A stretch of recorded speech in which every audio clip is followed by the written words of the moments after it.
Namaskar and welcome.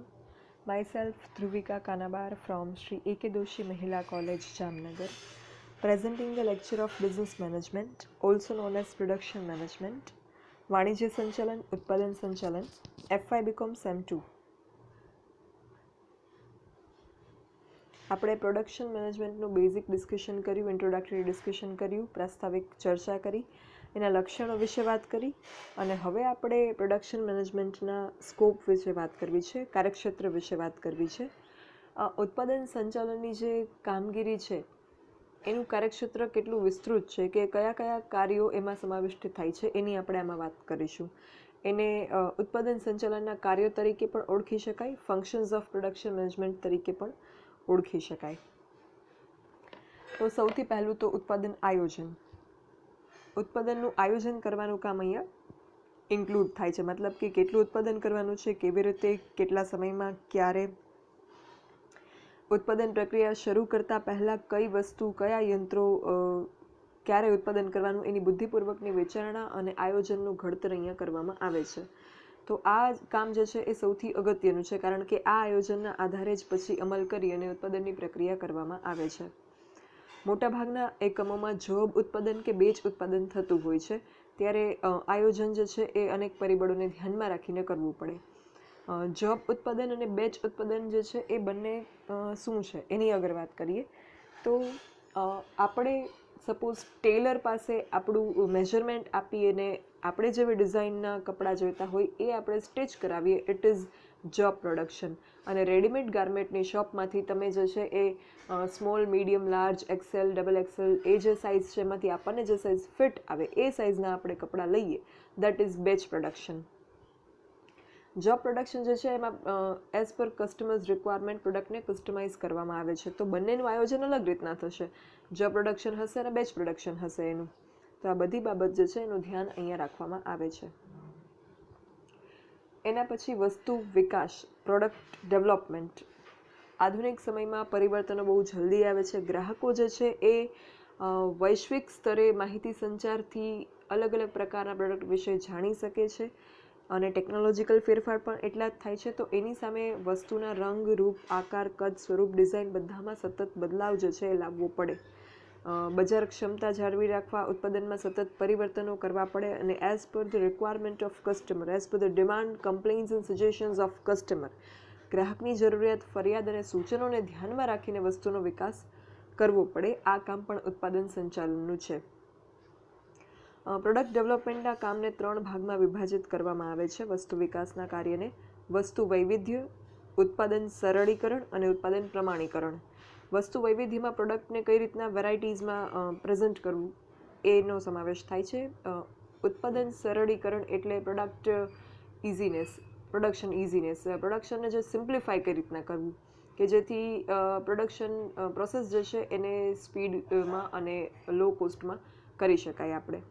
અને ઉત્પાદન પ્રમાણીકરણ એટલે પ્રોડક્શન સ્ટાન્ડર્ડાઇઝેશન કે જેથી ક્વોલિટી કંટ્રોલ, ગુણવત્તા અંકુશ થઈ શકે. ત્યારબાદ ઉત્પાદન અંકુશ. ઉત્પાદનના આયોજન પ્રમાણે ઉત્પાદન થાય છે કે નહીં એ જોવાનું કામ ઉત્પાદન અંકુશમાં કરવામાં આવે છે, જેના લીધે ઉત્પાદનની સાતત્યતા જળવાઈ, બગાડને અટકાવી શકાય, ઘટાડી શકાય, નિયત કરેલી સમયમર્યાદામાં નિયત કરેલા ધોરણો અનુસારનું ઉત્પાદન શક્ય બને છે. તો આ બધી જ વસ્તુનું જે છે સમય નિર્ધારણ, ઉત્પાદનમાં માર્ગ નિર્ધારણ, સૂચના વિતરણ, આ બધી બાબતનો સમાવેશ થાય છે. એને ટાઈમ સ્ટડી અને મોશન સ્ટડી નામના બે બહુ પોપ્યુલર કોન્સેપ્ટ છે જે જાપાનીઝ પ્રોડક્શન સિસ્ટમમાંથી આપણે લીધેલા છે. અત્યારે ગ્લોબલ લેવલે યુઝ થાય છે. એનું એન્જિનિયરિંગમાં એનું સ્ટડીઝ ડીપમાં તો આવે છે, પણ આ ટાઈમ સ્ટડી અને મોશન સ્ટડી જે છે એ શેના ઉપર વર્ક કરે છે તો ઓછામાં ઓછા સમયમાં અને ઓછામાં ઓછી ગતિવિધિઓથી પ્રોડક્શન કરી શકાય, એટલે ટાઈમ સ્ટડી અને મોશન સ્ટડી. ત્યારબાદ ઉત્પાદન ટેકનોલોજી. ઉત્પાદન સંચાલક જે છે પ્રોડક્શન મેનેજર, એણે પોતાનું એકમ મૂડી પ્રધાન કે શ્રમ પ્રધાન કયા બેઝિસ ઉપર છે એને ધ્યાનમાં રાખીને ટેકનોલોજી પસંદ કરવાની રહે અને લેટેસ્ટ ટેકનોલોજીનો ઉપયોગ કરી અને ઉત્પાદન સાધનો અને યંત્ર જે છે એ રાખવા જોઈએ કે જેથી હરીફાઈમાં આપણે ટકી શકીએ. અગર આપણો જે મશીનરીઝ હશે એ આઉટડેટેડ હશે તો આપણે માર્કેટમાં કોમ્પિટિશનમાં સર્વાઈવ કરી શકશું નહીં. તો આ ટેકનોલોજીની પસંદગી કરતી વખતે પણ ઘણી બધી બાબતો વિચારવી પડે. સીધી જ લેટેસ્ટ ટેકનોલોજી ના ખરીદી શકાય. એના માટે એકમનું મૂડીરોકાણની ક્ષમતા કેટલી છે, ફિનાન્શિયલ કેપેસિટી કેટલી છે ઇન્વેસ્ટમેન્ટ કરવાની, વસ્તુની કિંમત આપણી કેટલી છે, હરીફાઈની સ્થિતિ કેવી છે, આ બધી જ બાબતોને વિચારવાની રહે છે અને ત્યારબાદ ટેકનોલોજી પસંદ કરવાની રહે છે. કારખાના વિન્યાસ અને કામગીરીની પરિસ્થિતિ, plant layout and work condition. કામદારો અને યંત્રનું સંયોજન જે છે એ કારખાનામાં થાય છે. 100% કામદારો જ કામ કરીને પ્રોડક્શન ના કરી શકે, 100% મશીનરીથી પણ ઉત્પાદન ના થઈ શકે. It requires combination of both workers and machinery. તો આ યંત્ર અને શ્રમિકોને ગોઠવવાનું જે કામ છે એ ઉત્પાદન સંચાલનનું છે. યંત્રની ગોઠવણી કરતી વખતે જગ્યાનો મહત્તમ ઉપયોગ થાય અને ઉત્પાદન સાતત્ય જળવાય એ જરૂરી છે. કારખાના વિન્યાસ વિશે આપણે એક યુનિટ અલગથી ડિસ્કસ કરવાનું છે, એટલે અત્યારે એનું વધારે ડિસ્કસ નહીં કરું. બટ સિમ્પલી કહીએ તો આપણે ઘરમાં પણ કેવી રીતે વસ્તુ ગોઠવતા હોઈએ તો જગ્યાનો મહત્તમ ઉપયોગ થાય અને સ્પેસ જે છે એ બચે પણ ખરા, એ રીતના આપણે કરતા હોઈએ. લાઈક ઘરમાં 2 કિડ્સ હોય તો જે સ્ટોરેવાળા બેડ હોય, એકની ઉપર એક સીડી ચડીને જવાનું, એવા રાખવામાં આવતા હોય છે. હોસ્ટેલ્સમાં પણ આવા બેડ હોય છે. તો એ શા માટે? કારણ કે જગ્યા જે છે એનો મહત્તમ ઉપયોગ થઈ શકે અને છતાં પણ સ્પેસ સેવિંગ થઈ શકે એ માટે. તો કારખાનામાં પણ યંત્રની ગોઠવણી કંઈક આવી રીતના કરવાની થતી હોય છે. અને કામદારોની ગોઠવણી જે છે એમાં આપણે કઈ બાબતોનું ધ્યાન રાખવું પડે? તો દે આર લિવિંગ એલિમેન્ટ્સ, એ જીવંત સાધનો છે ઉત્પાદનના. તો એમાં આપણે એર અને વેન્ટિલેશન જે છે, લાઇટ વેન્ટિલેશન, ઉષ્ણતામાન, આ બધી સગવડનો વિચાર કરવો જોઈએ. કારણ કે કામગીરીની પરિસ્થિતિની અસર જે છે એ ડાયરેક્ટ કામદારોની કાર્યક્ષમતા ઉપર પડે છે. જો કામગીરીની પરિસ્થિતિ સારી હશે તો એમની કાર્યક્ષમતા વધશે, ઉત્પાદકતા વધશે, અને ઓછી હશે તો ઘટશે. તો આ બધી બાબતો જે છે એ કરવાનું કાર્ય પણ પ્રોડક્શન મેનેજમેન્ટનું છે. ત્યારબાદ માલ સામગ્રીની ખરીદી અને સંગ્રહ.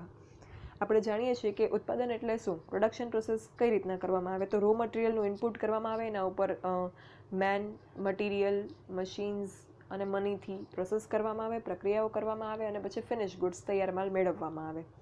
તો આના માટે આપણે કાચા માલનો જથ્થો જે છે એ બિઝનેસ યુનિટમાં આપણે રાખવો પડે. તો એ જથ્થો કેટલો રાખવાનો, ક્યારે જરૂર પડશે, ક્યાંથી મેળવવાનો છે, એની ગુણવત્તા કેવી હશે, આ બધી બાબતો અંગે વિચારણા કરવી પડે. અને જથ્થો મેળવ્યા પછી એનો સંગ્રહ કઈ રીતે કરશું, સ્ટોરેજ કઈ રીતના કરશું કે જેથી એને નુકસાન ના થાય, એની ક્વોલિટીમાં કંઈ રિડક્શન ના થાય, ગુણવત્તાને કંઈ નુકસાન ના થાય, એ બાબતનું પણ અહીંયા ધ્યાન રાખવાનું રહે છે. જથ્થો બહુ વધારે પણ ન રખાય કે જેથી આપણું કેપિટલ બ્લોક થઈ જાય, મૂડી જે છે એટલી રોકાયેલી પડી રહે, અને જથ્થો એટલો ઓછો પણ ન રખાય કે આપણે જ્યારે પ્રોડક્શન કરવું હોય ત્યારે આપણે કાચો માલ ખરીદવા જવું પડે, તો એ પણ ટાઈમ જે છે કન્ઝ્યુમ થશે એમાં. તો એ જે આદર્શ અમાઉન્ટનો જથ્થો છે એ કેટલો, એ પણ ઉત્પાદન સંચાલને વિચારવાનું રહે છે.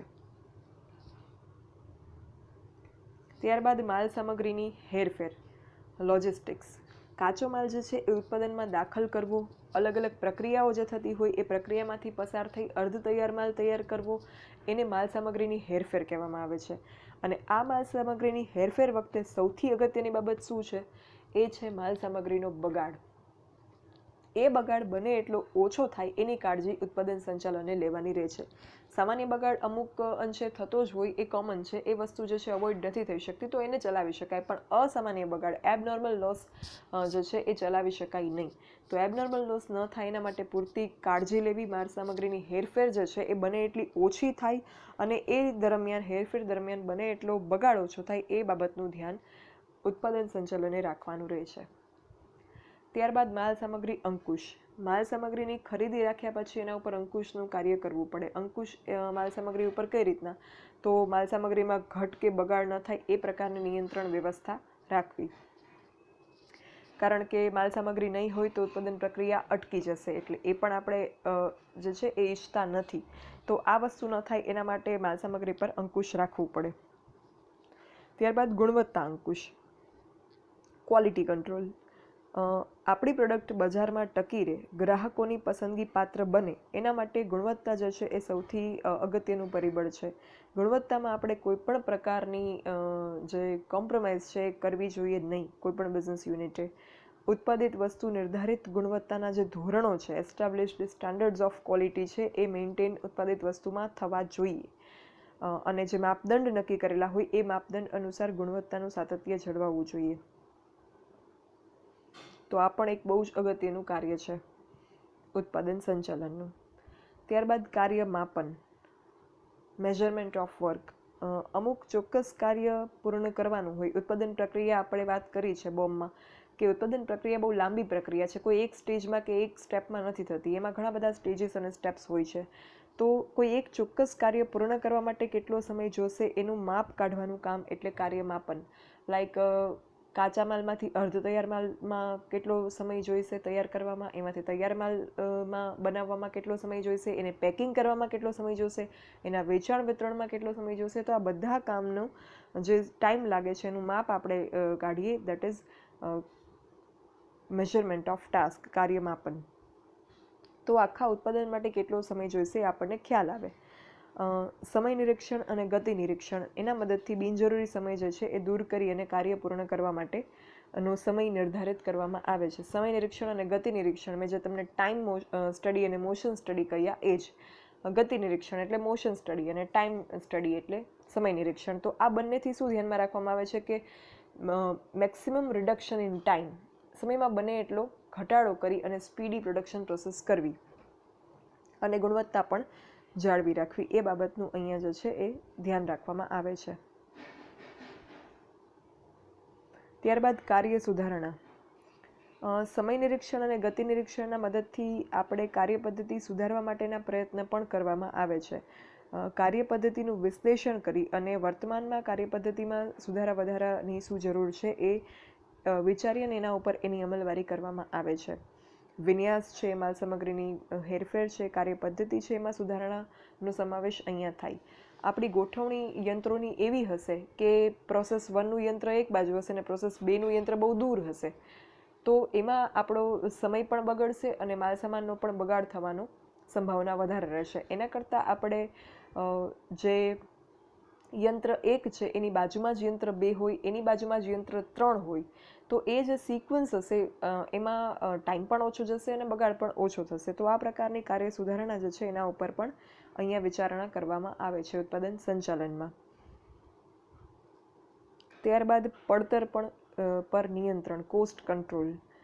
હરીફાઈયુક્ત બજારમાં આપણે કિંમત જે છે ઉત્પાદનોની એ વેપારી પેઢીના હાથમાં નથી હોતી નક્કી કરવી. એ માંગ અને પુરવઠાના જે પ્રવાહો છે એના આધારે નક્કી થાય છે ઓટોમેટિકલી. સો કિંમત આપણા હાથમાં ન હોવાથી આપણે ઊંચી કિંમત રાખીને વધુ નફો મેળવી શકતા નથી. એવા સંજોગોમાં ટુ મેન્ટેન આર પ્રોફિટેબિલિટી, નફાકારકતાને જાળવી રાખવા માટે આપણે પડતર નિયંત્રણ અને નીચી પડતરના પ્રયત્ન જે છે એ કરતું રહેવું પડે. કોસ્ટ કંટ્રોલના પ્રયત્ન જે છે એ કરતું રહેવું પડે કે જેથી આપણો નફો જે છે, નફાકારકતા આપણી જે છે એ જળવાઈ રહે. બિકોઝ અગર આપણી નફાકારકતા આપણે નહીં જાળવી શકીએ તો એક ટાઈમ એવો આવશે બગાડ પર અંકુશ નહીં રાખી શકીએ, માલ સામગ્રીની હેરફેર પર અંકુશ નહીં રાખી શકીએ, તો એવા સંજોગોમાં આપણે જે છે એ નફાકારકતા આપણી ઘટશે અને માર્કેટમાં આપણે સસ્ટેન કરી શકશું નહીં. So it is very important to control the cost. ત્યારબાદ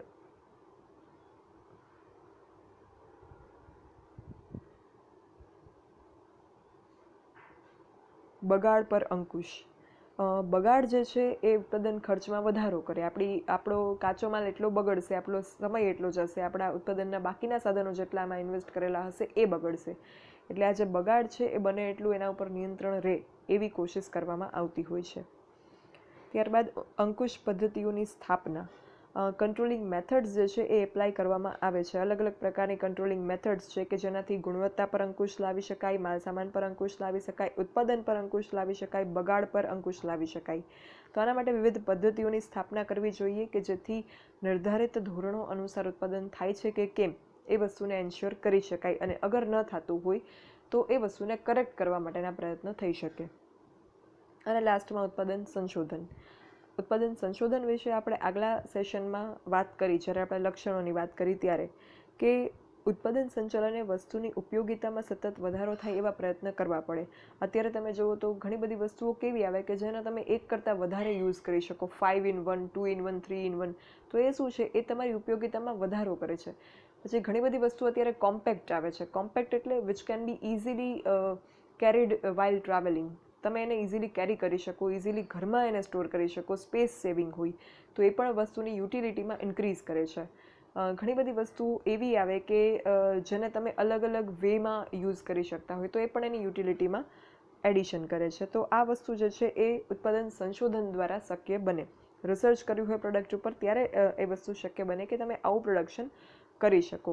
અને જ્યારે આવું પ્રોડક્શન થશે ત્યારે બજારમાં અગ્રેસર રહી શકાશે, માર્કેટમાં આપણે લીડ કરી શકીશું અને ગ્રાહકો જે છે એ આપણા મોટા ભાગના ગ્રાહકો આપણી વસ્તુઓ ખરીદશે બજારમાં જે હશે અને આપણને ઊંચી નફાકારકતાનો લાભ મળશે. તો આ ઉત્પાદન સંશોધનનું કાર્ય જે છે એ પણ અસરકારક રીતે કરવું બહુ જ જરૂરી છે.